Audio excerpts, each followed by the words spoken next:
ఓం గం గణపతే నమః. అందరికీ నమస్కారం. అందరికీ ముందుగా వినాయక చవితి శుభాకాంక్షలు. వినాయక చవితి హిందువులకు అతి ముఖ్యమైన పండుగ. పార్వతీ పరమేశ్వరుడి కుమారుడైన గణపతి పుట్టినరోజునే వినాయక చవితిగా జరుపుకుంటాము.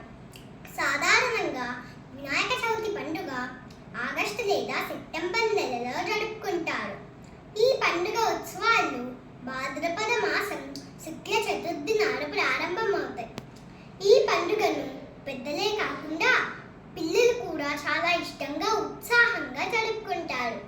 ఈ పూజలో ముఖ్యమైనవి మట్టితో చేసిన విగ్రహాన్ని ప్రతిష్ఠించడం, పాలవెల్లి, గణపతి దేవుడికి ఇష్టమైన నైవేద్యం, పూజలో పుస్తకం మరియు పెన్ను ఉంచడం ఆనవాయితీ.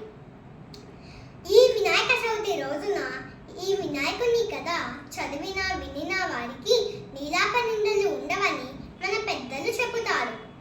ఆ బొజ్జగనపయ్య మీ జీవితాలను ప్రేమ ఆనందాలతో నింపాలి అని కోరుకుంటూ మీ అందరికీ మరొకసారి వినాయక చవితి శుభాకాంక్షలు. నమస్తే, మీ ట్వింకిల్ లోక్షితాశ్రీ.